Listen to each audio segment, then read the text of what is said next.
Hello YouTube! Today I wanted to show you the statues for the newest Transformers movie, Rise of the Beasts.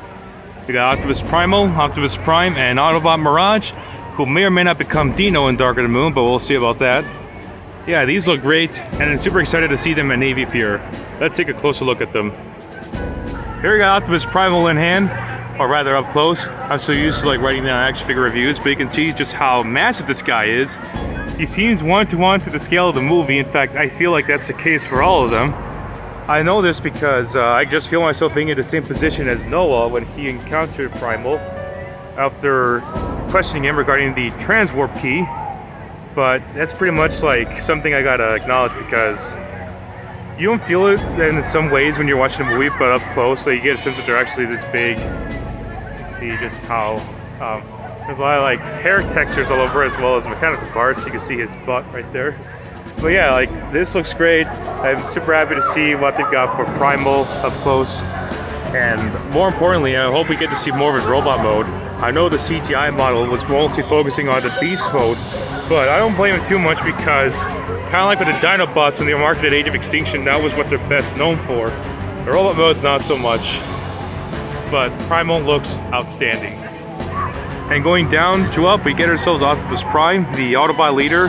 This guy is tall. You get a sense of just how much authority this guy has, even though he's more of a noble guy, so maybe authority ain't the right word. I gotta be honest though, seeing people kind of freak out over the small changes to this character model in the Bumblebee movie to this was funny, because people were going so crazy over the CGI designs. Let's take a close look at his head if I can.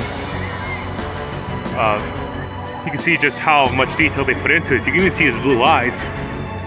But this guy just has quite a lot of personality to him, and I've started to grow to like this design more and more. I'm not a big fan of how everything tries to be G1ified, but at least here it looks badass, and you get a sense of this meant to be Optimus when he was younger, before we see him in 2007. Now we have him from the back because I gotta go all the way around.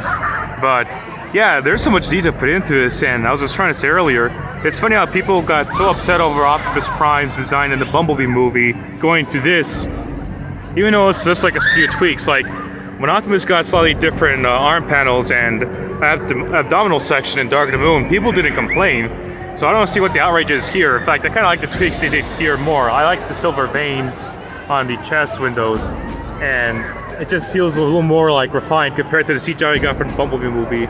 Not to mention the fact that he feels more alive, whereas the Bumblebee movie just felt AI, or kind of forced in because G1ers.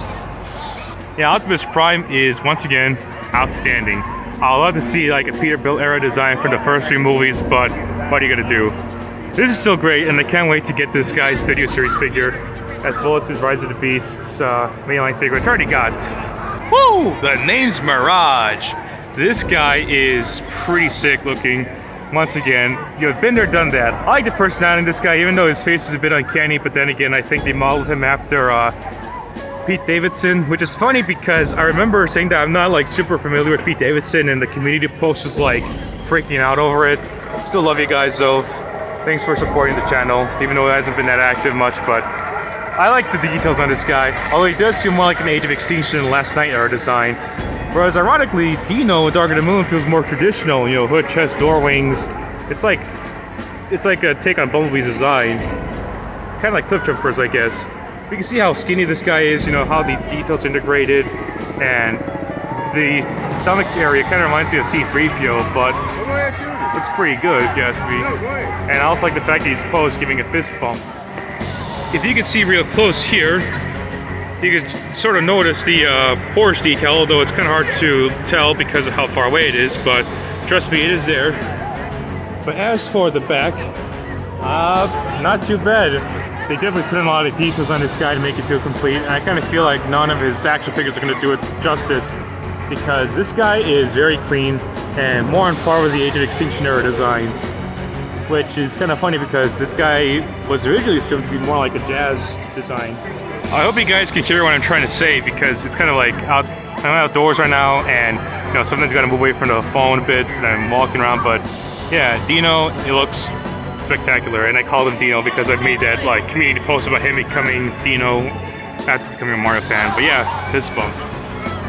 So that wraps it up for the Transformers Rise of the Beast statues. Overall, this has been a great thing to see up close, and I kind of wish I had these in my house, because just having these in my own home feels like an honor and a privilege, especially considering how big this movie's going to be. I hope it succeeds very well, and I hope we get more movies that aren't like The Last Night or Bumblebee. Hot take. But yeah, like, comment, subscribe, and I'll see y'all next time. Take care.